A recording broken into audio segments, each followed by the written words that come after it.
हरियाणा की हर अपडेट के लिए बेल आइकन दबाएं और सब्सक्राइब करें STV हरियाणा न्यूज। और बड़ौदा उपचुनाव को लेकर तस्वीर साफ हो चुकी है। कांग्रेस पार्टी के प्रत्याशी की तरफ से जीत हासिल की जा चुकी है। बीजेपी आखिर इतना पीछे कैसे रह गई, इन सभी चीजों को लेकर के बात करने के लिए हमारे साथ शिक्षा मंत्री कंवरपाल गुर्जर जो हैं सीधे जुड़ चुके हैं। हमारे संवाददाता राकेश गुप्ता उनसे बातचीत कर रहे हैं, जरा सीधे उनके पास लिए चलते हैं। बिल्कुल शुभेंदु, आप जानते हैं कि अब तस्वीर साफ हो चुकी है और हम इस समय जो भाजपा के वरिष्ठ नेता हैं, सरकार में कैबिनेट मंत्री हैं कंवरपाल गुर्जर, उनसे बात करेंगे और वे इस सारे जनता का जो मत मिला है उसको किस तरह से लेते हैं। गुर्जर साहब नमस्कार। सर ये बताएं कि जो जनता ने वहां पर बड़ौदा की जनता ने उपचुनाव में मतदान किया उसे किस तरह से लेते हैं? देखिए, जनता जो है वो मालिक है और जो भी उसका आदेश है वो सिर मत्थे पे है। और लेकिन हमारे सभी कार्यकर्ताओं ने बहुत अच्छी मेहनत की और बहुत अच्छी वोट हमें मिली भी है, ऐसी बात नहीं। लेकिन फैसला तो जनता का है, जो जनता का फैसला है सिर मत्थे पे है। ये बताएं कि अभी तक भाजपा के छोटे से बड़े नेता जो हैं सुबह तक भी जीत का दावा जो है कर रहे थे, कहाँ चूक हुई? नहीं, देखिए, जब भी चुनाव होता है या कोई भी चीज होती है उसमें सफलता का दावा तो सभी करते हैं, चाहे वो चुनाव है और चाहे वो किसी प्रकार की भी है। मान लो खिलाड़ी दौड़ता भी है या और भी कोई करता है, कुश्ती लगाने वाला कुश्ती भी लगाता है या कोई और कुछ भी बिजनेस भी करता है, तो हर आदमी सफलता की बात करता है कि निश्चित तौर से इसमें सफलता मिलेगी। और हमें भी पूरी उम्मीद थी और बहुत अच्छे वोट मिले भी हमें, इसमें कोई दो राय नहीं, बहुत अच्छे वोट मिले। लेकिन सफलता तो देखो समय की बात है और जनता के हाथ की बात है। अब जनता क्या फैसला करती है, जो भी जनता ने फैसला किया स्वीकार है। आपको लगता है भाजपा से कहीं चूक हुई? नहीं, बहुत अच्छा प्रयास किया। देखिए, वो एक जहां अभी तक वहां पर इंडियन नेशनल लोकदल और कांग्रेस का ही वर्चस्व रहा है, और लेकिन हमने पूरा प्रयास किया और मुख्यमंत्री जी ने जो अच्छे काम किए, चाहे पिछले 5 साल की सरकार में लगा लो और चाहे वर्तमान सरकार में लगा लो, तो बहुत अच्छे काम सरकार ने किए और उस पर लोगों ने मत भी दिया, इसमें कोई दो राय नहीं। 42,000 वोट हमें जो मिले हैं, बहुत अच्छे वोट जनता ने हमें दिए हैं। ठीक है भाई, चुनाव लगभग हम 10,000 से चुनाव हमारे हैं, लेकिन बहुत अच्छा वोट जनता ने दिया है। हम जनता का आभार व्यक्त करते हैं। ये उपचुनाव को लेकर जो है लगातार सरकार की घोषणाएं जारी थी, काम जारी थे, क्या माने कि वे जारी रहेंगे? बिल्कुल 100% जो भी घोषणा माननीय मुख्यमंत्री जी ने की, आज तक का आप एक भी नहीं कहीं ढूंढ सकते ऐसा कि जो मुख्यमंत्री जी ने घोषणा की हो और वो पूरा न की हो। चुनाव अपनी जगह है, निश्चित तौर से अगर हमारा कैंडिडेट जीतता तो निश्चित तौर से और भी ज्यादा विकास करा सकता था, लेकिन जो घोषणाएं अभी तक मुख्यमंत्री जी ने की, जो काम है, निश्चित तौर से उन सारे कामों को करेंगे और किसी भी इलाके के साथ कोई भी किसी के हल्के के साथ भेदभाव नहीं। जो हमने चाहे कॉलेज के की, दोनों कॉलेज की भी, चाहे यूनिवर्सिटी घोषणा की, यूनिवर्सिटी की भी, जो भी काम हमने कहे वो सारे काम पूरे करेंगे।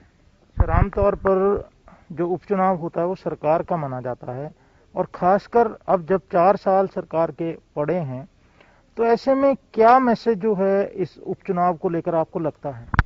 नहीं, मैसेज अच्छा है। जनता समझती है सारी बात को, जिस प्रकार की वहां परिस्थितियां थी, जिस प्रकार की परिस्थितियों में जितने अच्छे वोट हमने लिए हैं, तो जनता बिल्कुल सारे हरियाणा की जनता समझती है कि बहुत मजबूती के साथ भारतीय जनता पार्टी ने चुनाव लड़ा और बहुत अच्छे रिजल्ट लेके आई बीजेपी। तो मैं समझता हूँ कोई इस पर फर्क पड़ने वाला नहीं है, सब जनता समझती है सारी बात को। सर, थोड़ा सा वहाँ की परिस्थितियों के बारे में बताएंगे कि किस तरह की परिस्थितियां आपको लगती हैं बनी हैं, क्योंकि कई मुद्दे थे। और देखिए, वो कुछ इस प्रकार की बातें हैं, मैं उन पर कोई चर्चा नहीं करना चाहता। जिस प्रकार की पॉलिटिक्स वहां रही वो अच्छी नहीं थी पॉलिटिक्स। जो चुनाव है वो कई मुद्दों पे लड़ने चाहिए और इस प्रकार से चुनाव जो है वो अच्छे नहीं होते। चुनाव किसी को भी लड़ना चाहिए, तो डेवलपमेंट मुद्दा होना चाहिए, विकास मुद्दा होना चाहिए और दूसरे जो भी मुद्दे हैं और भी अगर आपको लगता है वो मुद्दे होने चाहिए, इस प्रकार के नहीं जिस प्रकार से वहां पे सारी परिस्थितियां बनी। लेकिन फिर भी मैं जनता का आभारी हूं, उन्होंने वोट भी दिए, अच्छे वोट भी दिए और अच्छी फाइट की है। क्या आपको लगता है कि पोलराइजेशन ये सारी बातें हैं, लेकिन ये अच्छी नहीं है। धीरे धीरे ये चीजें सब समाप्त होंगी समाज में से और आहिस्ता आहिस्ता जो है वो काम पे वोट होगा। और देश में सारी परिस्थितियां बदलती जा रही, सारे देश में परिस्थितियां बदलती जा रही। जो चीजें पहले थी वो आज चीजें नहीं है, और आने वाले टाइम में ये सारी चीजें चलने वाली नहीं है।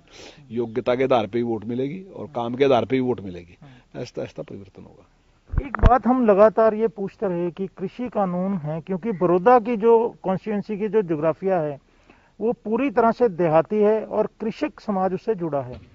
कृषि कानूनों को आपको लगता है कि कोई वहां पर असर पड़ा वोटर पर? देखिए, कांग्रेस ने पूरा झूठ पकाने का पूरा प्रयास किया और लोगों को डराने का पूरा प्रयास किया। जैसी कांग्रेस की आदत है, कांग्रेस ने कोई आज पहली बार नहीं किया। कांग्रेस बकाने का काम शुरू से ही करती रही है। और चाहे वो सीए की बात है, चाहे दूसरी और बातें हैं, आज तक सारी चीजों में कांग्रेस ने बकाने का काम किया। इसमें भी बकाने का काम पे लगी है। चाहे पंजाब की बात है, चाहे हरियाणा की बात है। तो कहीं कहीं ऐसा है जहां कुछ लीडरों का जो जातिगत उनका ज्यादा आधार होता है, उनकी बात को लोग मान लेते हैं कि हाँ ये ठीक ही बात कह रहा होगा, चाहे संबंध को। वैसे आज हरियाणा में मैं नहीं समझता कि हरियाणा में कोई बहुत बड़ा मुद्दा है। आज हरियाणा की जनता समझ चुकी है कि ये बिल्कुल सफेद झूठ है। लेकिन उसकी पोल खुल गई विधानसभा का भी जो सेशन चला उसमें। जब विधानसभा का सेशन चला तो हमने कहा कि हम इस पर बहस करवाना चाहते हैं। हम प्रस्ताव लेके आए कि हम केंद्र सरकार का धन्यवाद करेंगे इसके लिए। और धन्यवाद का मतलब ये है कि उस पर डिस्कशन हो सकती है। जैसे गवर्नर का जो अभिभाषण होता है उस पर भी धन्यवाद प्रस्ताव पास करना होता है, तो उस पर डिस्कशन होती है 3-4 दिन तक, कई बार 3-4 दिन से भी ज्यादा होती है। तो ये भी एक ऐसा ही विषय था कि इस पर हम अपना पक्ष रख सकते थे। लेकिन कांग्रेस ने उस पर अपना पक्ष रखने की बजाय कांग्रेस ने भागने का काम किया। हमने कांग्रेस से कहा कि अगर उसके सारे मेंबर भी, जितने मेंबर उसके बोलना चाहते हैं, वो अपने मेंबरों की लिस्ट दे दे। हमने यहां तक भी मुख्यमंत्री जी ने उनसे कहा कि अगर आपके सारे भी बोलना चाहते हैं, सारे बोल लें।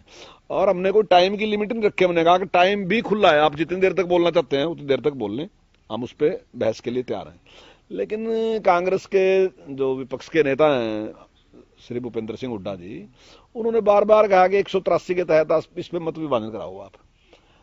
तो वो अधिकार पूरी तरीके से स्पीकर के हाथ में है कि उसमें कराना या नहीं कराना। पर मैं ये पूछता हूं, क्यों कराना चाहते हैं मत विभाजन? आप जनता को ये बताओ ना कि ये 3 कानून क्या नुकसान करेंगे। आपको एक मौका मिल रहा है, और ये जो फॉर्म है, जो विधानसभा है, विधानसभा चर्चा ही के लिए है। आप चर्चा करते क्यों नहीं? आप चर्चा करो ना इसमें। तो आप वो सारे तर्क जो आप बाहर देते घूम रहे थे, आज जो चुने प्रतिनिधि हैं, जो 90 लोग, जो 2.5 करोड़ लोगों ने चुन के भेजे, उनके सामने बात रखो कि ये नुकसान करेगा, आप बताओ। और सरकार अपना पक्ष रखेगी, सरकार बताएगी नुकसान नहीं, फायदा होगा। तो सरकार तो स्टैंड कर रही, सरकार तो अपनी जगह खड़ी, लेकिन विपक्ष जो है साफ भाग गया। और मैं दावे के साथ कहता हूं कि भाई आज तक शायद ही कभी ऐसा होया होगा कि किसी बिल पे मतलब जो सत्ता पक्ष है वो उसमें चर्चा कराना चाहता हो और विपक्ष चर्चा करने की बजाय भागना चाहता हो। विपक्ष के नेता ने तो यहां तक आरोप लगाया स्पीकर पर कि प्रजातंत्र का जो है गला घोटा गया। नहीं, प्रजातंत्र के ऊपर विश्वास कहां है उनका? प्रजातंत्र के ऊपर विश्वास तब था जब वो मजबूत तर्क लेके विधानसभा के बीच में आते और जो बात उन्होंने समाज के बीच में कही थी, जनता के बीच में कही थी, उसको वहां सिद्ध करते। लेकिन वहां तो सारे लोग ऐसे थे ना, वहां तो सिद्ध नहीं कर सकते, वहां झूठ चल ही नहीं सका था। अभय सिंह जी ने जो बातें सारी की सारी कही, अभय सिंह यादव जी ने सारी बातें कही, उनके कानून की जिस प्रकार से ब्रिक्की के साथ सुन लेके एक एक पॉइंट पे सारी बात रखी, लेकिन वो किसी की बात भी सुनने के लिए तैयार थे ना। अभय सिंह की बात सुनने के लिए तैयार थे ना किसी और की बात सुनने के लिए तैयार थे। आखिर चर्चा का मतलब क्या है? इस देश में कोई आज नहीं चर्चा शुरू हुई। अगर आप हजारों साल पुराना इतिहास भी उठा के देखेंगे, जब भी 2 लोगों ने कहा कि नहीं मेरा विचार ऐसा है, मेरा विचार ऐसा है, तो उस टाइम भी, चाहे उस टाइम राजा था या समाज था, समाज ने कहा कि ठीक है एक जगह बैठेंगे, मैं आपकी बात भी सुनेंगे, मैं आपकी बात भी सुनेंगे। दोनों ने अपने तर्क रखे, उसके बाद समाज ने कोई फैसला किया। आज भी ऐसे ही था कि आप अपना तर्क रखोगे, सरकार अपना तर्क रखेगी, समाज भी देख रहा, सारा का सारा पूरे हरियाणा के लोग देख रहे, वो फैसला करेंगे कि सही कौन है गलत कौन है। लेकिन आपके पास तो तर्क था ही नहीं कुछ भी, इसलिए आप भाग गए। सर, अब बड़ौदा का पिछड़ापन दूर होगा या नहीं नतीजों के बाद? नहीं, बिल्कुल। देखिए, डेवलपमेंट में कोई भेदभाव नहीं होगा और माननीय मुख्यमंत्री जी ने आज तक कभी किसी के साथ भेदभाव किया नहीं। और जो भी घोषणाएं माननीय मुख्यमंत्री जी ने वहां की हैं, चाहे वो यूनिवर्सिटी घोषणा, चाहे कॉलेजों घोषणा है 2 की, और चाहे उसके अलावा कोई भी घोषणा है, हर घोषणा को पूरी करेंगे उसी ईमानदारी के साथ जैसे की थी घोषणा, वैसे उसको पूरा करेंगे, कोई भेदभाव नहीं करेंगे और बिल्कुल उसकी डेवलपमेंट के लिए काम करेंगे। वोट भले ही किसी ने कहीं भी दी, लेकिन हमारी ड्यूटी है ये कि 2.5 करोड़ लोगों के लिए हमने काम करना, उनके विकास के लिए काम करना, उनका जीवन सुखी हो, इसी हमारी जिम्मेदारी है, इसके लिए हम काम करेंगे। बड़ौदा के मतदाताओं को, बड़ौदा के लोगों के लिए आपका क्या संदेश है? नहीं, देखिए, जो ने जितना हमें आशीर्वाद दिया हम उसके लिए उनके आभारी हैं। और जनता जो है मालिक है सबकी, वो चाहे कोई भी पार्टी है कुछ भी है, तो वो मालिक है, जो मालिक का फैसला है हमारे सिर माथे पे है। हार स्वीकार करती है भाजपा? हाँ निश्चित तौर से हार स्वीकार की क्या बात, स्वीकार तो है ही, जब जो अब उनके 10,000 वोट अगर ज्यादा है हमारे से तो हैं ज्यादा, उसमें क्या बात थी। शुक्रिया। तो प्रजातंत्र में जनता मालिक है और जो जनता का फैसला है वो भाजपा ने सिर माथे लिया है, स्वीकार किया है।